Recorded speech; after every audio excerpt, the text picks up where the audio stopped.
तो भाइयों अभी अभी यूएफसी पर्थ फाइटिंग इवेंट खत्म हुआ है और इसके अंदर दो बहुत क्रेजी फाइट्स हुई हैं। को मेन इवेंट और मेन इवेंट के अंदर खतरनाक नॉकआउट्स देखने को मिले हैं। क्वालिन सालकिल ने यहाँ पर बेनिल डारियुश को नॉकआउट कर दिया राउंड 1 के अंदर और कार्लोस प्राटिस ने जैक डेला मैडेलिना को फिनिश कर दिया गया। और इस टाइम पर लाइट वेट और वेल्टर वेट के दो हॉटेस्ट प्रॉस्पेक्ट बन चुके हैं। तो इस वीडियो के अंदर बहुत सारी बातें करेंगे। लोगों का ऐसा कहना है कि किलियन सालकिल next year light weight champion भी बन सकता है, अरमान से पहले उसको ही टाइटल शॉट मिल जाएगा, ऐसी बातें कही जा रही है। साथ ही साथ कार्लोस प्राटिस ने इस विक्ट्री के बाद कॉल आउट करा है इस्लाम महाचेव और इयन गैरी के फाइट के विनर को। सारी चीजों के बारे में इस वीडियो के अंदर डिस्कस करेंगे। और भाइयों अगले हफ्ते होने वाला है हामजा चिमाय वर्सेस शॉन स्टिकलैंड का फाइटिंग इवेंट, जिसमें ऐसा कहा जा रहा है इनका प्रेस कॉन्फ्रेंस फेस ऑफ भी कैंसिल कर दिया गया है। यूएफसी ने एक बहुत अगली टर्न ले लिया है इनकी राइवलरी ने। शॉन स्टिकलैंड ने ये तक वार्निंग दे दी है कि अगर हामजा चिमाय या उनके टीम का किसी भी मेंबर उनको हॉस्टाइल तरीके से अप्रोच करेगा तो वो उन सबको शूट करने के लिए भी रेडी है। वो हैंडकफ्स में भी जाने को रेडी है फाइट वीक के अंदर। सारी चीज़ों के बारे में इस वीडियो के अंदर डिस्कस करेंगे, लेकिन उससे पहले आपसे वीडियो को लाइक कर देना, चैनल को सब्सक्राइब कर देना यूएफसी कॉम्बैट स्पोर्ट्स का ऐसा ही कंटेंट हिंदी में एंजॉय करने के लिए। तो भाइयों अभी अभी हमने लाइव स्ट्रीम करी थी ये यूएफसी पर्थ इवेंट की, और मेरे हिसाब से ये इवेंट अपने आप में ही एक पेपर व्यू इवेंट था। कुछ नंबर्ड इवेंट्स पिछले महीनों में हुए, उनसे बेटर ये इवेंट था। एक से एक बैक टू बैक खतरनाक फाइट्स हम सबको देखने को मिली यहाँ पर। तो भाइयों सीधा बात करते हैं यहाँ पर को मेन इवेंट फाइट जो यहाँ पर हुई थी। को मेन इवेंट में किलियन सालकिल्ड और बेनिल डारियुश के बीच में फाइट हुई थी। और किलियन सालकिल्ड भाइयों वही फाइटर है जिसने लास्ट ईयर 2025 में अभी इस 10-12-13 महीने पहले यहाँ पर अंशुल जुबली को हराया था, इंडियन फाइटर को। और उस टाइम के बाद से उसने लगातार बैक टू बैक फाइट्स करी और अब वो यहाँ पर रैंक्ड फाइट्स करने लग गया और एक रैंक्ड अपोनेंट बेनिल डारियुश तक पहुंच गया और उसको राउंड 1 के अंदर फिनिश कर दिया। तो क्वालिन सालकिल्ड अपने आप में एक बहुत स्किल्ड और इतना तेज राइज मैंने किसी भी फाइटर का रिसेंट टाइम्स में नहीं देखा है। उसने जिस तरीके से अपने आप को क्लाइंब अप कराया और बैक टू बैक फिनिशेस निकाले, भाई वो बहुत क्रेजी फाइटर है फर्स्ट ऑफ ऑल। तो अब फाइट की बात करें यहाँ पर बेनिल डारियुश के साथ उसकी फाइट किस तरीके की गई। पर्सनली आपने अगर लाइव स्ट्रीम में देखा होगा, मुझे ऐसा दिख रहा था कि बेनिल डारियुश कुछ अपनी तरफ से सिग्निफिकेंट प्रोग्रेस कर रहा है। बेनिल डारियुश ने रेसलिंग ग्रैपलिंग के अंदर फंसाने का कोशिश करा बट वो सक्सेसफुल नहीं हुआ। सालकिल्ड का ग्राउंड गेम भी अपने आप में ही बहुत तगड़ा है, सारे अटैक्स को उसने फेंड ऑफ करा। इवन टेक डाउन ट्रिप होते होते भी उसने उस चीज़ को रिवर्स कर लिया। मतलब उसका ग्राउंड गेम बहुत सॉलिड है, सिर्फ ऐसा वैसा फाइटर नहीं है। वो दिखता है कि वो चैंपियनशिप मटेरियल है। और भाई जैसे ही इनके बीच में सेपरेशन आया उसने बहुत खतरनाक स्ट्रेट हैंड लैंड करा और अगर आप रिप्लेस देखोगे तो बेनिल डारियुश का सर लिटरली ऑक्टागन वॉल से ऐसे टकराता है और फिर वापस आता है और फिर एक दूसरा पंच पड़ता है और वहां से उसने फिनिश करा बेनिल डारियुश को। डारियुश की ऑब्वियसली एज हो गई, उसकी चिन ऐसे भी क्वेश्चनेबल थी और इतने क्लीन स्ट्राइक्स के बाद तो वो नॉकआउट ही होने वाला था। और इसी के साथ भाइयों यहाँ पे सालकिल्ड ने अपना रैंक्ड अपोनेंट जो एक एक्चुअल टेस्ट माना जा रहा था, इससे पहले जितनी भी फाइट्स ऐसे बोली जाती सारे अनरैंक्ड अपोनेंट्स वगैरह को फिनिश कर रहा है। अगर कोई अच्छा अपोनेंट इसको मिलेगा तो उसको फिनिश नहीं कर पाएगा।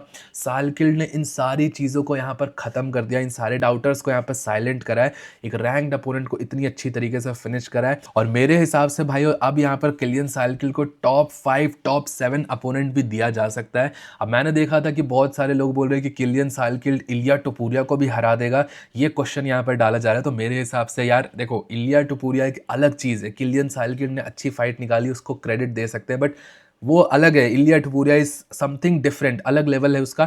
मे बी हरा सकता है, नहीं हरा सकता है, बट किलियन सालकिल्ड को अभी बहुत कुछ प्रूव करना है, सीधा सबको टाइटल शॉट नहीं मिल सकता है। तो भाइयों आप सबका नेक्स्ट क्वेश्चन सबसे ज्यादा यही रहता है कि किलियन सालकिल्ड की नेक्स्ट फाइट किसके अगेंस्ट हो सकती है।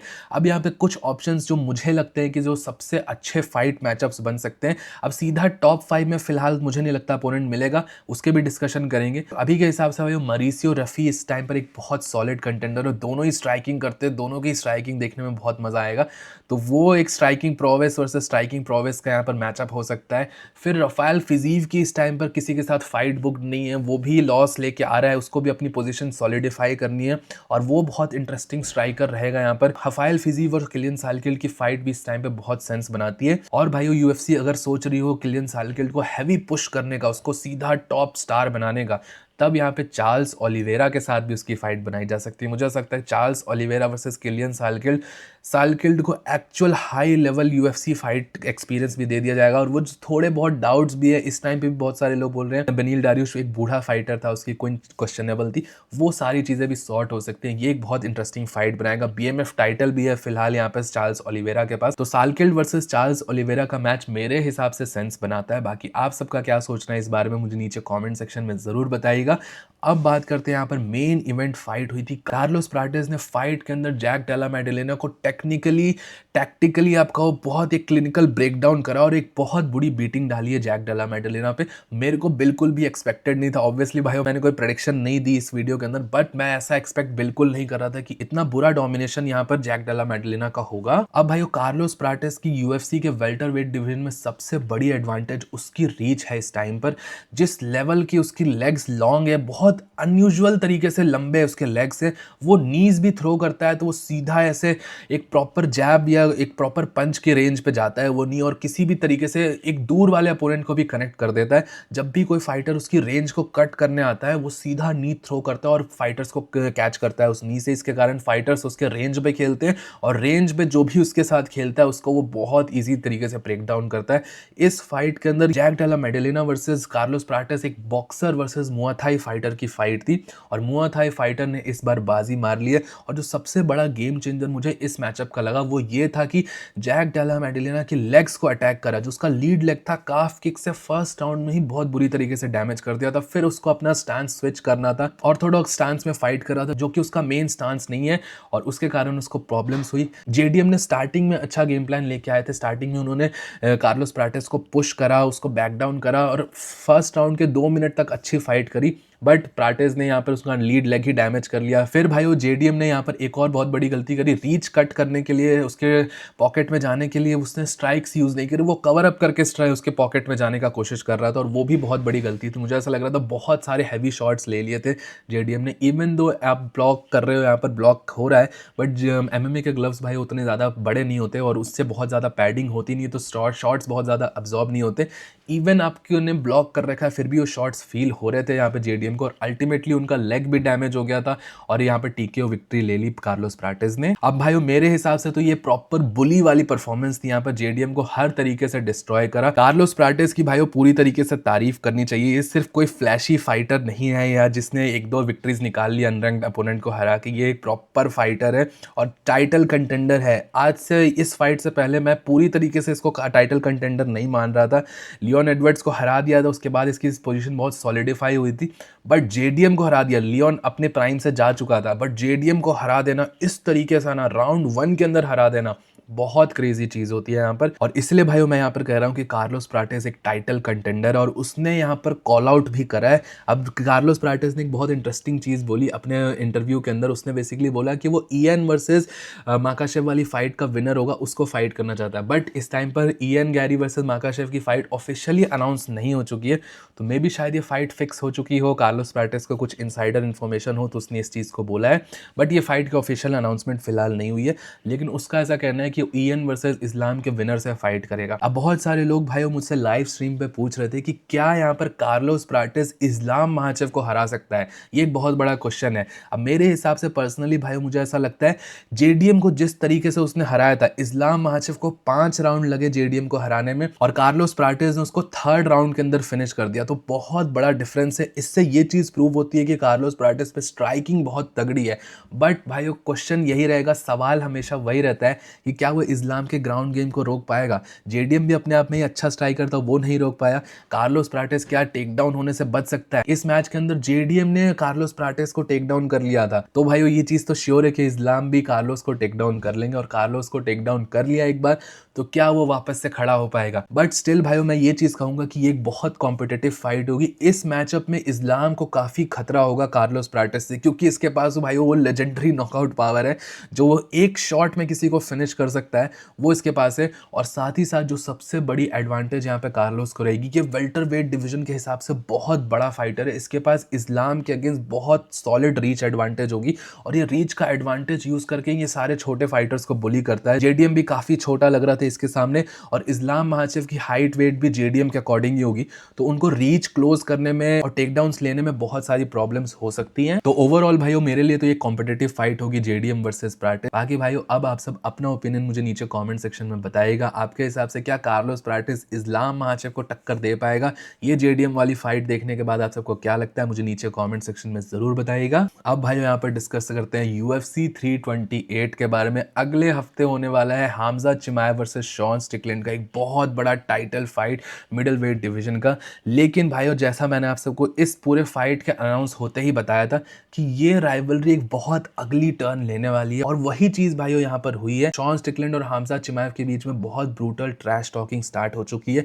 ऑलरेडी रिलीजन, पेरेंट्स, एक दूसरे के लुक्स के ऊपर बहुत सारी चीजें बोल दी गई हैं। और मैं यहाँ पर सिर्फ ये नहीं कह रहा कि शॉन स्टिकलैंड चीजें बोल रहा है, हामजा चिमाएव की तरफ से भी पूरी ट्रैश टॉकिंग हो रही है, शॉन स्टिकलैंड की तरफ से भी पूरी ट्रैश टॉकिंग हो रही है। अब एक बार को भाइयों ये सारी चीजें फिर भी एक्सेप्टेबल है कि हाँ इन्होंने, शॉन स्टिकलैंड ने, हामजा चिमाएव ने एक दूसरे को ट्रैश टॉकिंग में एक दूसरे के रिलीजन, उनके लुक्स, उनके फादर मदर पेरेंट्स सबको बोल दिया, वो सारी चीजें भी एक्सेप्टेबल है। बट भाइयों जो इन दोनों के बीच में ट्रैश टॉकिंग है वो एक बहुत अलग और बहुत खतरनाक सिनेरियो को लीड करती है, जो कि हबीब और मैग्रेगर की ट्रैश टॉकिंग में भी नहीं हुआ था। और वो खतरनाक सिनेरियो भाइयों ये है कि ये दोनों एक दूसरे को स्ट्रीट्स पे मारने की बातें कर रहे हैं, एक दूसरे के ऊपर गन्स चलाने की बातें कर रहे हैं। बेसिकली शॉन स्टिकलैंड ने ऐसा बोला है कि हामजा चिमाएव या उनके टीम का कोई भी बंदा यहाँ पर अगर उनको गलत तरीके से अप्रोच करेगा, उनको अगर उनसे खतरा दिखेगा, वो सीधा गन पुल आउट करेंगे और इन दोनों के ऊपर शूट कर देंगे। और भाइयों हामजा चिमाएव ने भी इस चीज का रिप्लाई करा है कि अगर शॉन स्टिकलैंड के अंदर इतना हिम्मत है या शॉन स्टिकलैंड चाहता है सच में बाहर फाइट करने के लिए, तो वो उस चीज के लिए भी रेडी है।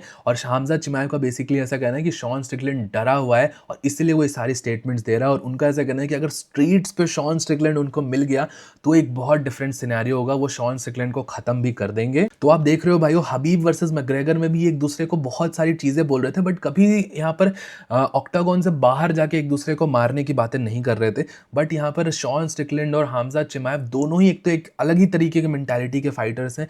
इनका जब यहाँ पर गुस्सा आएगा या अपनी ईगो को सेटिस्फाई करने के लिए ये फाइट के बारे में नहीं सोचेंगे, ये नहीं सोचेंगे कि यूएफसी का इवेंट होने वाला है एक्सेट्रा एक्सेट्रा। अगर इनको मौका मिलेगा तो एक दूसरे को ऑक्टागोन में पहुंचने से पहले ही निपटा देंगे। और इसीलिए भाइयों यहाँ पर न्यूज निकल के आई थी पहले कि इनका पैरामाउंट वाला फेस ऑफ भी कैंसिल हुआ है, और ऐसा भी कहा जा रहा है कि जो प्रेस कॉन्फ्रेंस में इन दोनों के बीच में जो फेस ऑफ होने वाला है वो भी यहाँ पर कैंसिल करने वाली है यूएफसी। पर्सनली ये बहुत ज्यादा डिसहार्टनिंग है, और यूएफसी से मेरा यही रिक्वेस्ट रहेगा यार, कितनी भी इनकी राइवलरी हो आप एक्स्ट्रा सिक्योरिटी लाओ, लेकिन फेस ऑफ तो करवाओ यार, फेस ऑफ तो बनता है यहाँ पर, इन दोनों का फेस ऑफ होना चाहिए यहाँ पर।